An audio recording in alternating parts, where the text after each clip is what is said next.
it's quite wild to see how dramatically my practice has changed. You know, I came in from a very physically oriented perspective, very kind of athletically focused, you know, being 17 years old when I first started practicing.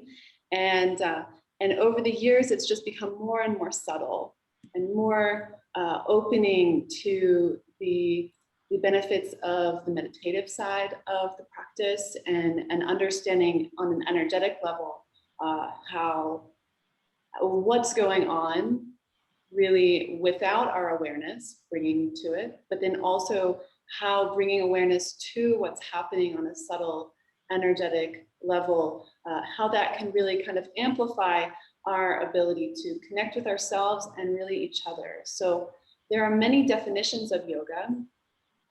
The Patanjali Yoga Sutras define yoga's chitta vritti nirodha.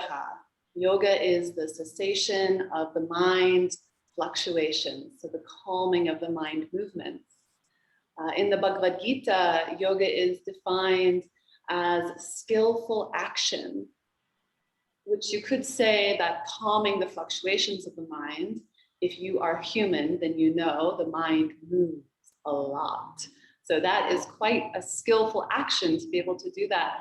But yoga is also skillful action in the way that we bring attention to every aspect of our life. The way that we engage with the most mundane activities, the way that we engage with ourselves in moments of discomfort, the way that we greet another person and kind of meet each other in our humanness. Those are skillful actions as well. And in the Bhairava Tantra, there is a definition. Yoga is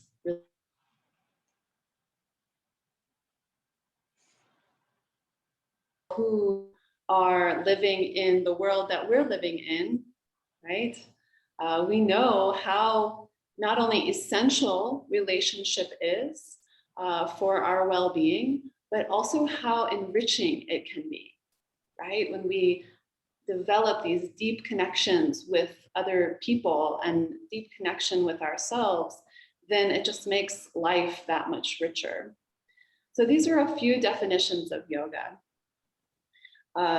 More classically, you'll hear that yoga is to unite the body and mind. Yoga is union, and that the practices of yoga are all designed to bring the body and mind together. And this was actually kind of an impromptu definition of yoga in the early 1900s, when one of the foundational teachers was speaking at a religious convention of the world religions. And he was trying to make the teachings of yoga accessible to religious leaders. And so he used this idea of union, of uniting the body and mind, which is a really beautiful concept. And at the same time, also slightly inaccurate, because the body and mind are already connected. Like, we don't really have to do anything to connect them, to unite them. What we have to do is we have to be present and aware and acknowledging the connection that's already established. And it's really exciting to hear all of the perspectives that each of you are coming from, because what I really get excited about in the practice of yoga is when we come onto our mat and we explore these very fundamental parts of ourselves: the breath, the muscles and the bones, the way our body engages with gravity, the way our body moves, the way we hold ourselves on a subconscious level because of protective instincts. All of these things that we do on the yoga mat really prepare us for how we can engage more fully and more authentically in our life. So it's really, we can kind of think of the yoga practices as kind of a playground, or as my teachers used to call, we are both the scientist and the experiment. when we practice yoga. Like we are going in to our body, into our heart, into our mind, and practicing a technique and saying, okay, what happens? Like, is it effective? Does it help me feel my wholeness? And if it does, then wonderful. Then we can apply that technique. And if it doesn't, then we throw it out and we try something else, because there are so many yoga techniques. And that's really what we mostly cover in the yoga teacher training. It is a 200-hour program, registered yoga school through Yoga Alliance, which is the kind of governing body of professional yoga teachers. So a majority of the program is focused on techniques, training, and practices. So like, what are we actually doing when we practice yoga? But also a good portion is focused in anatomy and physiology from more of a yoga perspective, more of a, what I tend to lean towards, a somatic expression perspective of how are we inhabiting our soma, our living body? How are we understanding our body as a living process rather than a static object? And we also cover philosophy. And so understanding the context within which yoga was first developed, so understanding the history around it, but also the modern context, like how do these practices apply now? How can we develop and understand ethics that are needed in the yoga world and yoga practice? But also, how do we look at the ancient philosophy of yoga and then ethically apply it to our relationships that we encounter, whether it's at work, whether it's with our neighbors or our family, and just kind of using the philosophy, seeing how it can apply to help us navigate those things in our life. So those are kind of the focus areas, the categories, if you will, of the teacher training. And it's all been broken down into courses. And so you can get a taste for one course. If there's one topic that's of interest to you, then you can focus on that. Or if you know you want to really work towards the 200-hour certificate, then you can accumulate the courses in that way. So I'm going back and forth between like logistics and philosophy, and this is kind of just how I go in the lecture portions of the classes.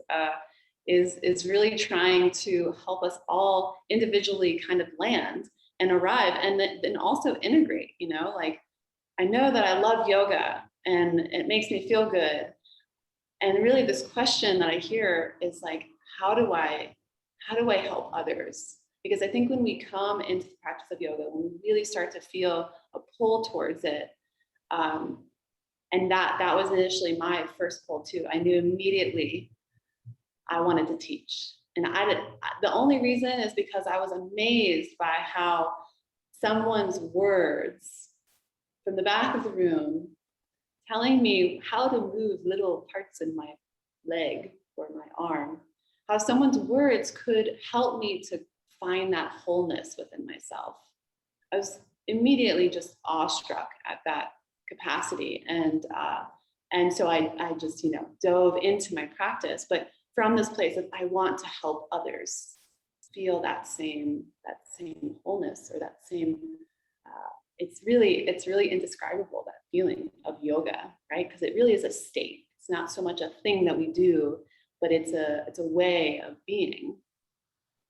So we all kind of come, if you're here, then you have this desire, this interest to bring the practice of yoga not only more in depth into your life, but also to the lives of others. And that can look like a lot of different ways. That can look like you teaching a yoga asana class, asana being the postures and the positions that we put our body into. That can look like teaching a yoga asana class.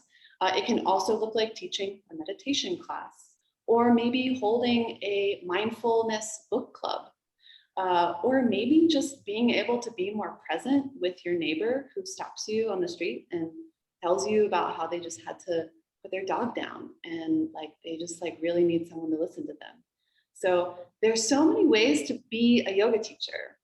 And that's why I really like to think that in a way, like we're all yoga teachers. If we're practicing yoga, there are so many avenues for us to bring our knowledge, our experience, and our own perspective of yoga to others, that's what it means to be a teacher, right? To kind of offer that guidance, to offer a doorway in a sense.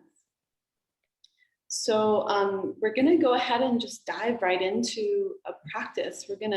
I'm going to first talk about the diaphragm and the kind of the core muscle and organ of perception in breathing, because as some of my favorite teachers say, if you are breathing, then you are doing yoga. If you're not breathing, then it's not yoga.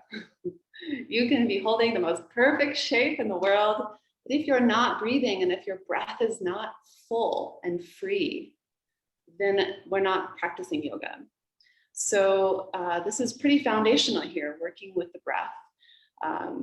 And in the courses, we will also, there are readings for each of there's book lists for each of the courses.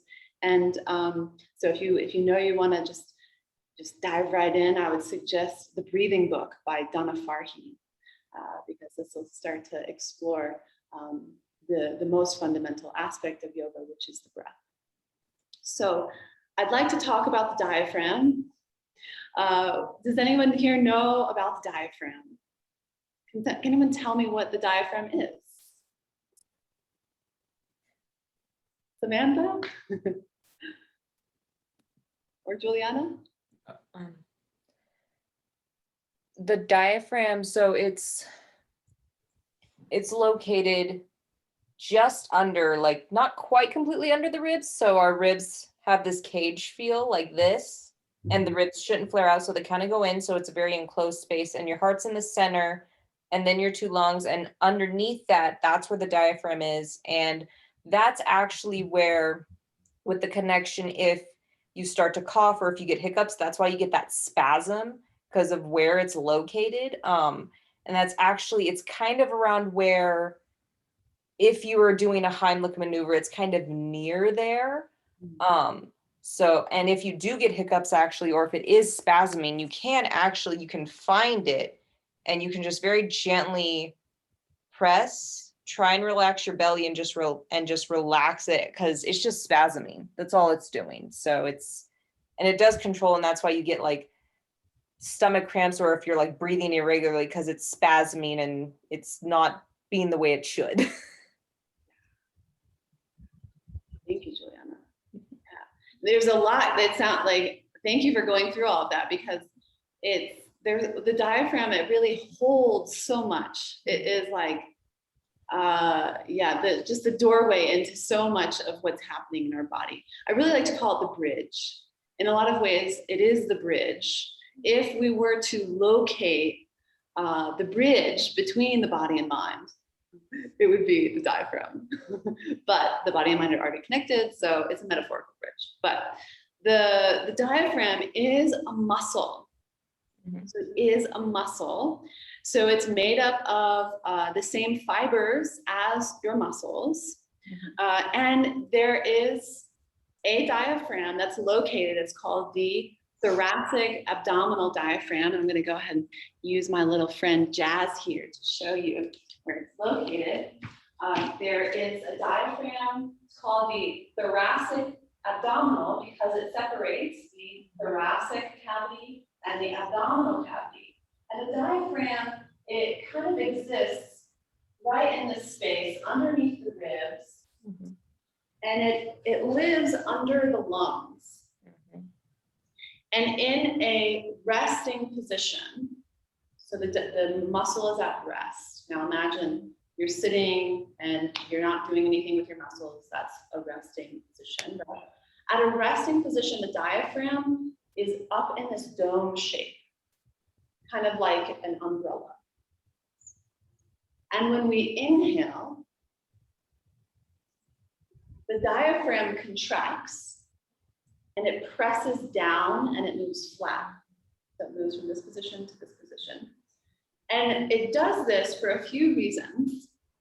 But one of those reasons it does this is to make space for the lungs to expand, because we're bringing air into the body. So we're increasing the volume of the inside of our body. The lungs expand, which presses the diaphragm down. And then the diaphragm, as it presses down, as it's contracting, it presses the organs of the belly out. So take a full breath in here and out. Let's do that a few times, breathing in and out. And what a healthy pattern of breathing is when you inhale, you should feel the belly expand out, like a balloon inflating. And when we exhale, the belly empties because there's less volume of air, so the belly and the abdominals are drawing in. The diaphragm is moving it back into a resting position to empty out the lungs. But the beautiful thing about the diaphragm is that the contraction of the diaphragm actually signals a relaxation response. So typically we think, right, of a muscle contracting. Oh, that muscle is exerting a lot of effort, right? I'm lifting a weight, or I'm pushing something, or I'm pulling something toward me. But the contraction of the diaphragm, the only way that we can really fully diaphragmatically breathe is if we are relaxed, is if the parasympathetic nervous system is activated and our diaphragm is at rest enough to be able to contract. If we're in a state of hypercontraction or hyper stress, or if we're activated, then it's going to be very difficult to expand the breath into the belly. And so the breath will stay up into the chest. And so we can just check in with our state of mind embodied through our breath by noticing how the breath is moving. Just by checking in, is my belly responding to my breath? If it's not, that's okay. What do I need to be more at ease? Sukha. Foundation. Sukha. What do I need to be more at ease? So take just a moment right now to check in with your body. If it's helpful, you can close your eyes and just tune in. And just ask yourself this question: what do I need right now to be more at ease?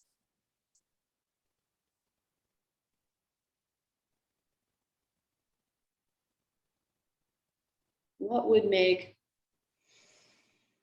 this experience of listening, of being present, more enjoyable? Maybe it's to drink some water, or to turn your phone off,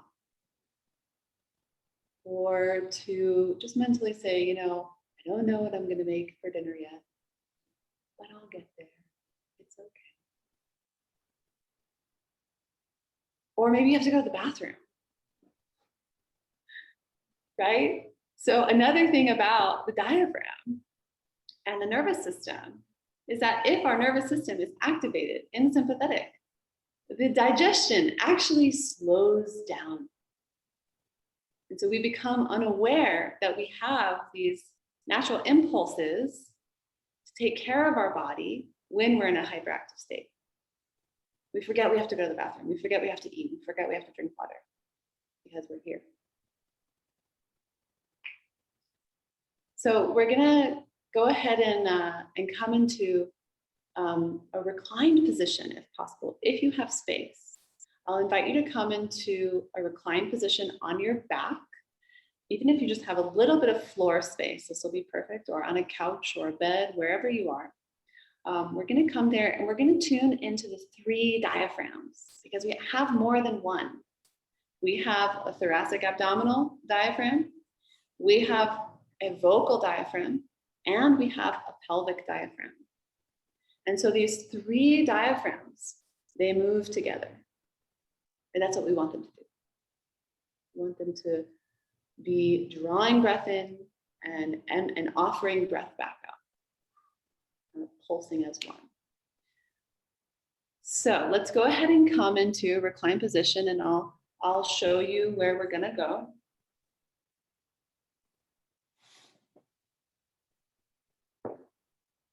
So you can come onto your back, and this is called constructive rest position.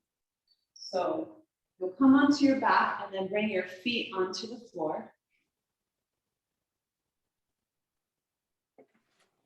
Keeping your knees in line with your hips.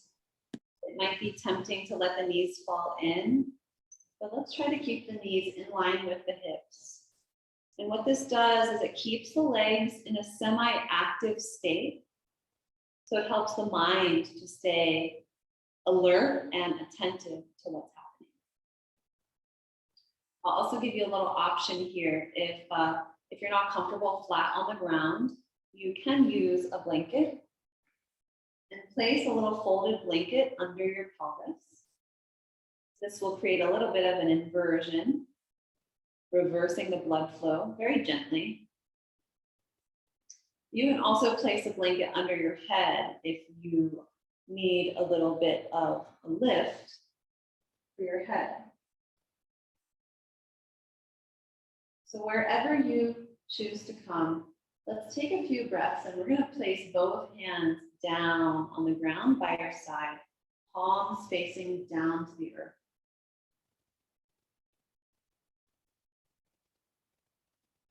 Just going to take a few minutes here to fall into a natural breath.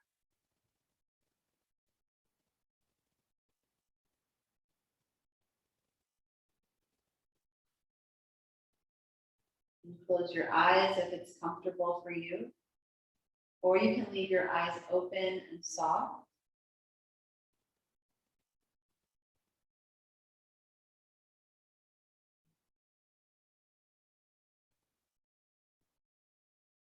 Just breathing naturally. Try not to change anything about your breath. Just notice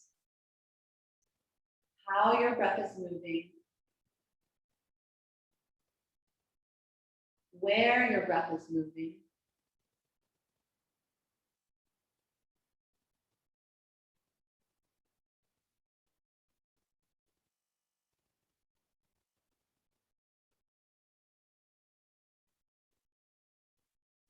And as you pay attention to your breath, you can also begin to scan your body for any non-essential tension.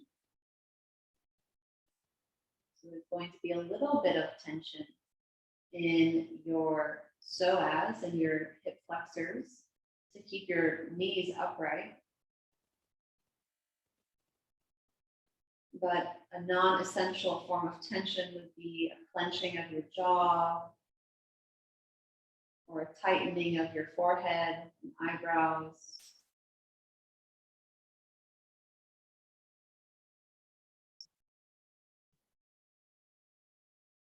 Perhaps your shoulders are kind of pulling slightly away from the ground. Can you give the weight of your body into the earth?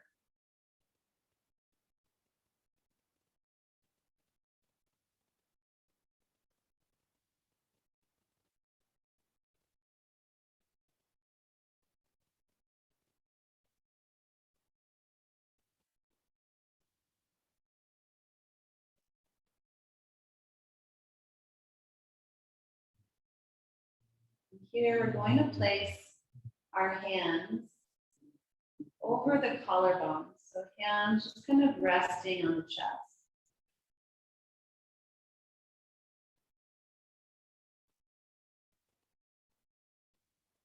As you breathe, we'll begin to direct the breath toward the chest. So inhaling, expand your chest, expanding the breath into your palms. And exhaling, empty the chest, empty the lungs. Let's take 5 breaths like this. Inhale and exhale through nostrils.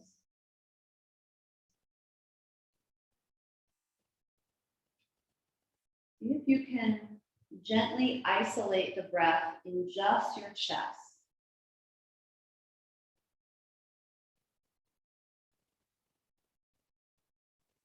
And as you do this, just notice any sensations that rise to the surface.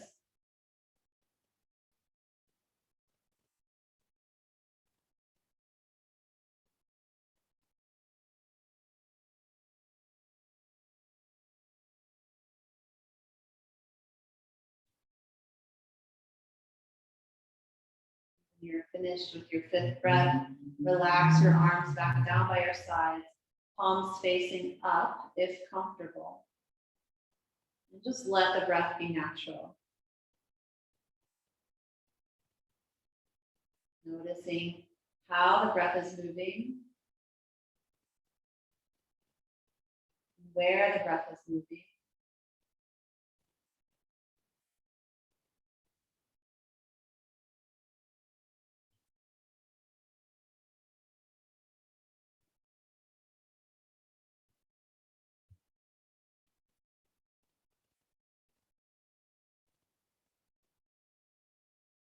When you're ready, we'll place the hands on the ribs.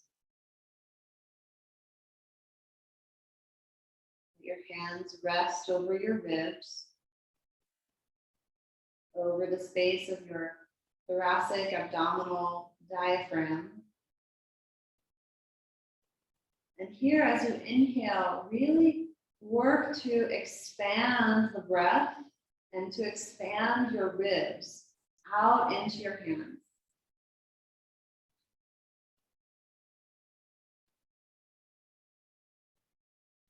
As you inhale, feel the ribs expanding outward in all directions. As you exhale, feel the ribs drawing back to center. 5 more breaths like this.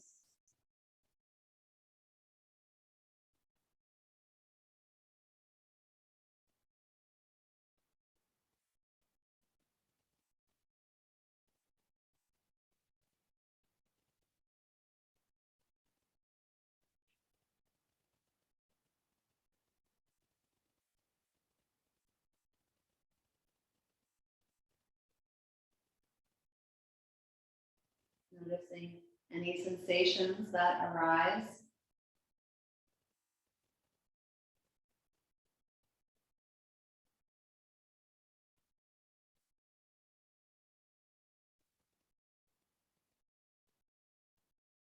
Then when you're ready, release the hands by your side again. Maybe your arms splay out a little wider this time.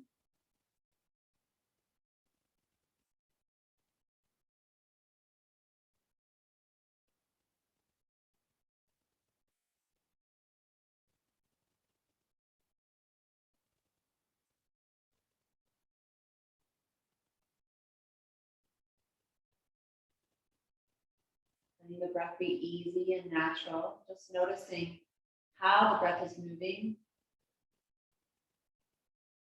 where the breath is moving.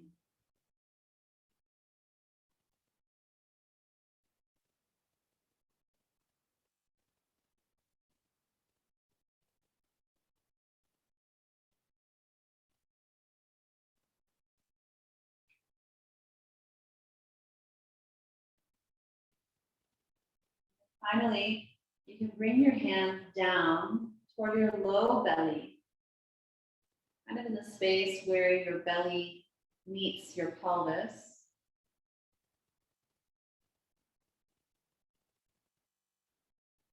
We'll begin to actively expand the breath down into the belly. So inhale, belly expands out into your hands. And exhale, belly empties.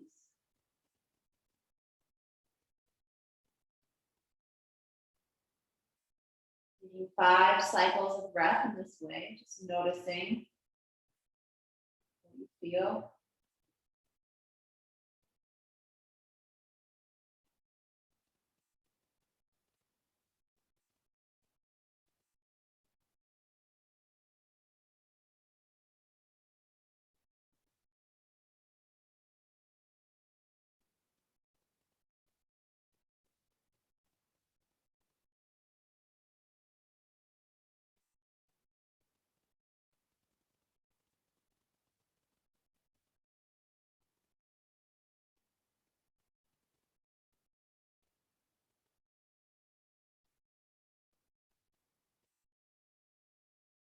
When you're ready again, you can release your hands by your side, palms open, or you can extend your arms up overhead, let your arms rest behind you on the ground.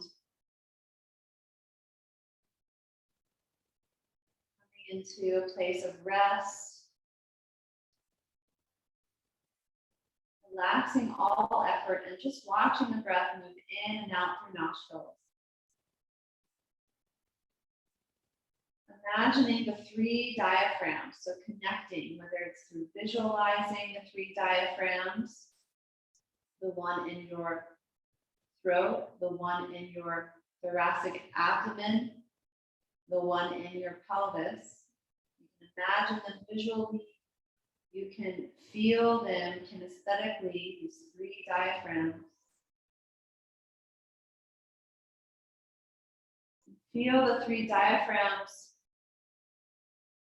pulsing with breath. As you inhale, they contract and move down. As you exhale, they relax and soften back up into a resting position.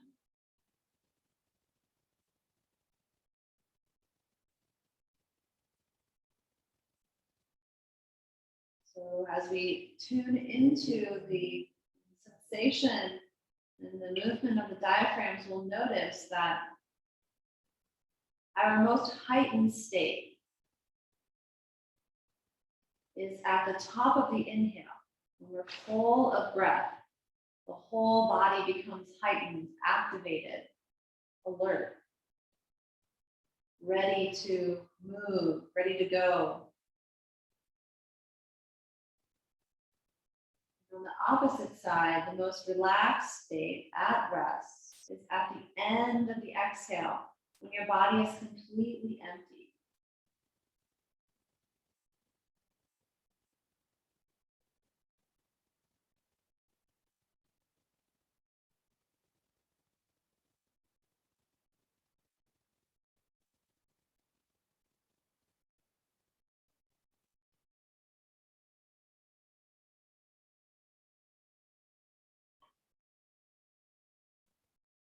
Let your arms relax back down by your sides.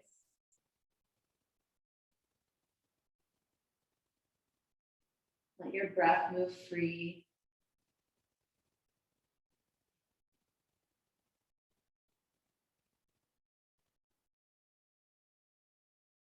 Just noticing the quality of your mind, quality of the mental movements. Do they change at all? Have they shifted? How does the awareness of breath and the easefulness of breath support you in calming the mental movements, the chitta vritti?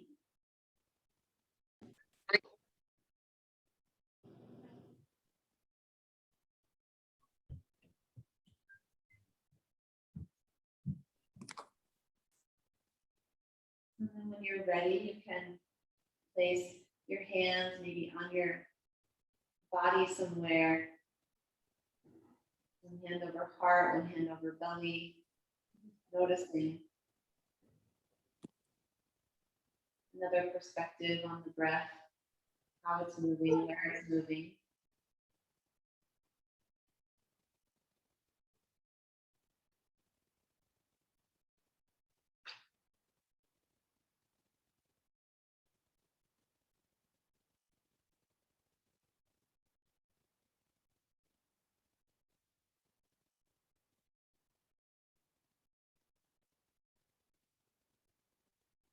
And very slowly, you can roll over to one side.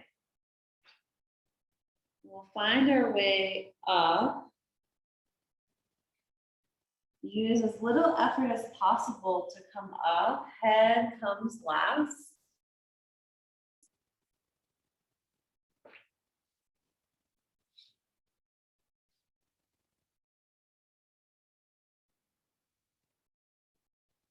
And as you find your way up into a seated position,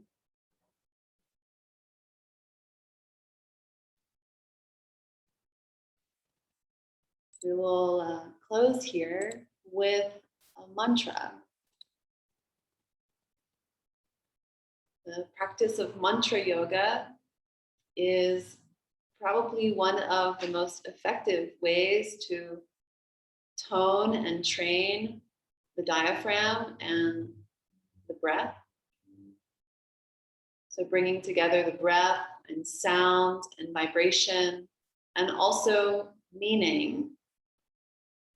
So this mantra I'd like to share with you today: Om Lokaha Samastaha Sukhino Bhavantu. May all beings everywhere be happy and free. So if you like, you can place your palms together in front of your heart and bring your heels of your palms down in line with your elbows. Taking a few breaths here, you can close your eyes. Again, tuning into the 3 diaphragms. Gently draw the shoulders back, the sternum forward. Feel the crown of your head extend toward the sky and your tail descend down to the earth. And I invite you to chant with me this mantra, followed by the repetition of its English translation. You can also just listen if you like, it's up to you. So we'll begin by exhaling all of the breath. Inhaling. Om Loka Samastaha Sukhino Bhavantu.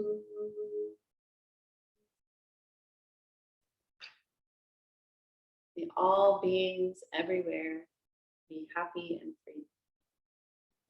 May my actions, thoughts, and words contribute to the happiness and freedom of all.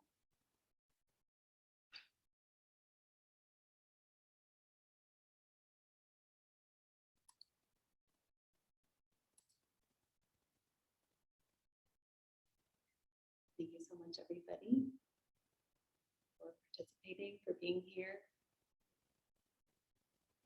We have about 15 minutes. So I'd like to take this time to answer any questions that you might have about the practice that we just did, about the program, the courses, the program as a whole, maybe my teaching style or perspective, any questions that are coming up. I'd love to take some time to address those. So feel free to unmute yourself and speak up or use the chat. Maria, I have a question. You said that the program had a lot of, I'm looking for the word, about biology, physiology. However, in the prospectus, it only shows 2 classes. So which other classes that you're presenting as far as the core have related physiology with them? Yes, great question. So there are 2 classes, and those 2 classes accumulate to 30 hours specifically focused on yoga anatomy. Again, this is anatomy from a yoga perspective, not necessarily from a Western medical perspective. So 30 hours total focused on yoga anatomy, understanding anatomy and how it relates to the practice of yoga asana and pranayama and meditation. And then also in the core classes, so there's about 75 hours of the training techniques and practices. So the classes like Hatha Yoga foundations and the Vinyasa Krama classes, the restorative yoga and pranayama classes, those will also have some portions of anatomy, not so much explicitly in dissecting it in the way that we will in the anatomy, in the 30 hours of anatomy, but we will be kind of using some of the same terminology and exploring the concepts of, right, especially with what you were talking about, making yoga accessible. So we really have to have a strong understanding of the body and how to work with our body, how to use modifications and variations, and how to meet people with injuries and different levels of abilities. And so that's really where the applied anatomy will be happening, is through those 75 hours of training techniques and practices. Okay, that makes sense. Also, when one of the electives that I've noted here was neuroscience of trauma. Will that include both physical and emotional? Yes, yes. Okay. Thank you, Kimberly. Thank you for Thank you.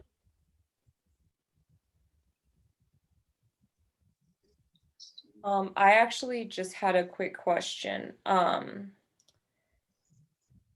For someone who's maybe looking to get certified or specialize in trauma-informed yoga, would you recommend also getting certified in bystander training or mental health CPR or other certifications like that to help in all types of situations and meeting the client wherever they're at?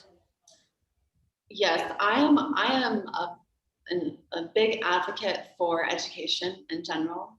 I think, if you're coming with this specific of wanting to get the trauma informed and the trauma sensitive training with yoga specifically, I think a really important thing to pay attention to think about, and to just kind of notice is who are you going to be working with? Mm-hmm. Who's coming to you already? Are there specific issues and that clients are bringing to you that you feel that you don't have the training for? And kind of going from there, I think that will tell you, right, what you need, what kind of training or certificate. I mean, there are so many certifications out there, so many training programs, and especially in, trauma is still very misunderstood. And so there's a lot of different kinds of trauma trainings out there, and they're all coming from a different perspective, and they're all coming from a different philosophy and methodology, and they're all meeting different populations. And so I think that's a really important question to ask, is who do I want to be working with? What are their needs? And then what training do I need to fit those needs for them? Mm-hmm. Cool, thanks. Maria, I do have another question. Yeah. Are you our instructor through the entire process? So I will be a lead instructor for the philosophy sections, as well as the techniques sections. And I will be bringing in other teachers. So there will be other instructors coming from different fields and areas. I really like to work with people who have a practice of yoga, but who are coming from a social work background or a psychology background, or I have a prenatal yoga teacher who I work with, who is a maternal mental health researcher. And so I really like to bring in different teachers to supplement and to really kind of keep the conversation very much focused in how do we apply these practices to our world, which is an integrated world. But for the most part, especially in the beginning, I will be teaching the courses that are being offered this fall. Depending on what's available to us, I will be bringing in guest teachers on occasion for those classes. But definitely in the spring, we'll be bringing in some other guest teachers. Exciting, thank you. Samantha, you had a question? Yes. I apologize. I've been doing this because my computer mouse is really acting up right now. A few different questions, so I'll kind of just take it one by one. You were talking about the courses offered this fall. How long is the duration of the 200-hour program? Like, can you make it so that it's piecemeal, or is it where you need to kind of start with fall, spring, or however the courses are offered and follow a certain track? So that's question one. Yeah, great question. So it's pretty much fully piecemeal at this point. There are, I believe, 15 courses, basically the 200 hours. So if you wanted to complete the 200 hours, then you would just need to accumulate the courses that are required for those 200 hours. They will be offered in somewhat of a progression, but we'll be revisiting some as needed. There won't be like you have to start with this one and then this one and then this one. You can very much, there's no prerequisites for any of them except for the ones getting into the yoga, the professional essentials category, if you saw those. So you will have to have taken at least one other teaching in the core section. You'll have to have a prerequisite for the professional essentials category, but for the most part, there will be courses offered each semester that you can kind of just pick and choose. Like maybe there's just one topic that you wanna focus on, and then another topic comes up and you can accumulate that. That makes sense. So if you were to kind of like take amass as many as you could each offering session, how long would it take to accumulate those 200 hours? Yeah, probably 3 or 4 semesters. And that's going to depend on attendance as well. If we can hold all of the courses, if we get the attendance that we need to hold the course. This is also going to depend on how many we offer each semester, but with what we're offering right now for the fall semester, I think you will be able to complete it in the year, definitely in a year. Okay, awesome. And then another question was like with COVID and things like that. I remember at the very beginning you were talking about how our world has changed significantly, and is everything going to be in person? Like some had mentioned like in studio practice, which I'm guessing is your studio. Is it going to be in person, or is there going to be like Zoom classes like this, or what's kind of the format that you know of to date right now, knowing that it could change? Right. Everything is like to be changed. Right. So currently we have everything being offered in person for the fall. Some of those classes are on campus at ACC. Some of those are off campus in studio here in Englewood, where I am located currently. And we are sorting through some details of how to transition virtually if need be.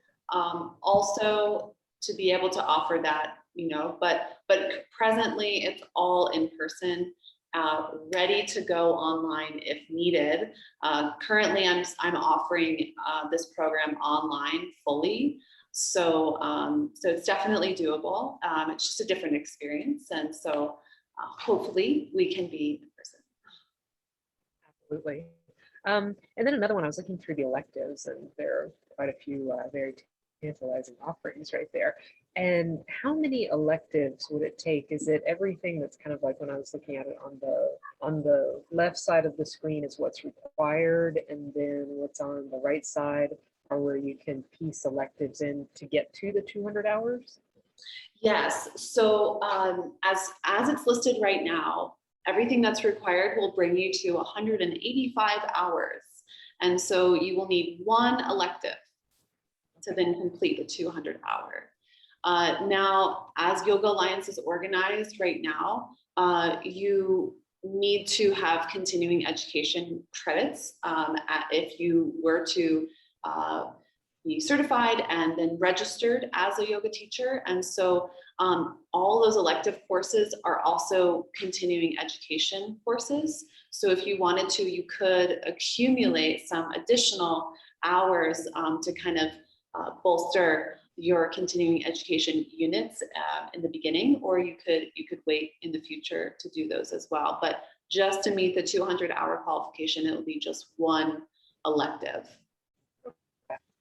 And then you kind of touched on as well, final one, I promise I'll leave space for other people.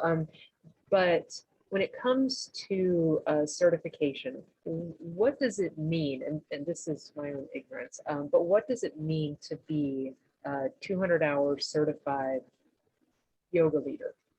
Like, and then you were talking about, you know, continuing ed and things like that as well, but I know that can change. Mm-hmm. That's a great question. So it means, to just kind of very explicitly, what it means is that if it was a registered yoga school with Yoga Alliance, that means that the lead teacher has a certain number of training hours. So I have over 500 training hours. And I also have I think I'm over 3,000 teaching hours now. And so to have the certification, if it's from a registered Yoga Alliance school, then you know that you're being taught by qualified teachers as per Yoga Alliance standards. That's what that certificate means. Like, I was taught by qualified teachers. It also means that you completed the outlined curriculum. So the way that the curriculum is set up, I didn't just come up with, 75 hours has to be this, 30 hours have to be, that is all outlined by Yoga Alliance, like what needs to be in each of those sections. There's a certain number of ethics that we have to cover, a number of hours. There's a certain number of teaching hours that you have to complete involved in those courses as well. So if it's a 200-hour certificate through Yoga Alliance, where I will say there are programs out there that are 200-hour, but they're not registered with Yoga Alliance simply because they've opted to do their own thing. So I go the Yoga Alliance route because I appreciate the structure, and I agree with the way that they've kind of organized and prioritized what material needs to be covered. So when you have a 200-hour certificate, that means that you completed the program, you graduated from the program. Not everyone who starts the program finishes the program or graduates, and there's some practicums, right? Like teaching practicum. We want to make sure that people who are getting that certificate are qualified to teach, that they've actually done the work to be a confident and equipped teacher.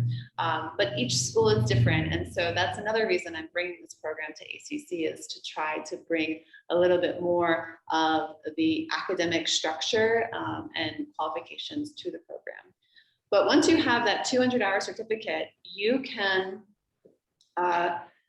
basically use that to say, this is my training, this is what I learned in my training, I am qualified to teach this kind of yoga class, and this population of students. If you choose, you can remain a 200 CYT. That means you're a certified yoga teacher. Or you can take your certificate and register with Yoga Alliance.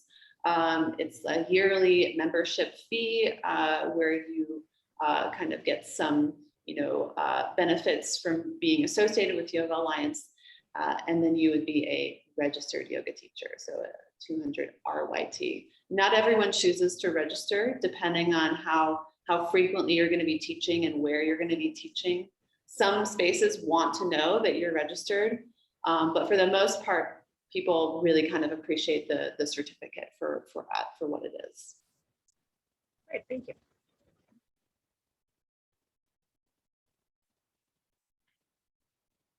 Any other questions?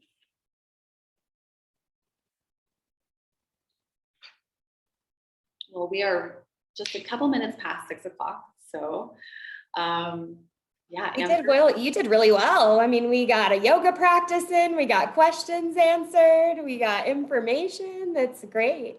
If anybody does, if you think of anything tonight while you're, getting ready for bed or whatever your evening routine is, feel free to shoot us an email and we can pass that on to Maria as well.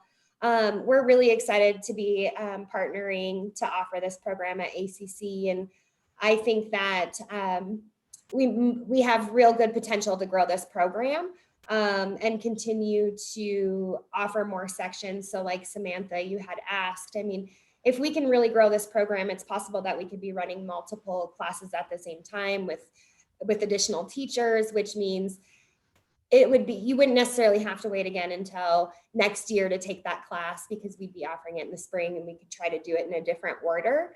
So that would be the ultimate goal for us as we get started, is just to continue to offer more sections, more instructors, more, just so that people can really feel like they can do it at their own time and get the training that they need. And I think we have great potential to continue to grow, and I look forward to hopefully meeting each of you in person. And I just want to thank Maria for taking the time to answer questions and lead us through practice, and to be here for this information session today. Thank you, Amber. Yes. Thank you, everybody, for being here. And Thank you. Thank you. hope you all have a wonderful evening, and hope to see you soon. We'll see you soon. Bye-bye.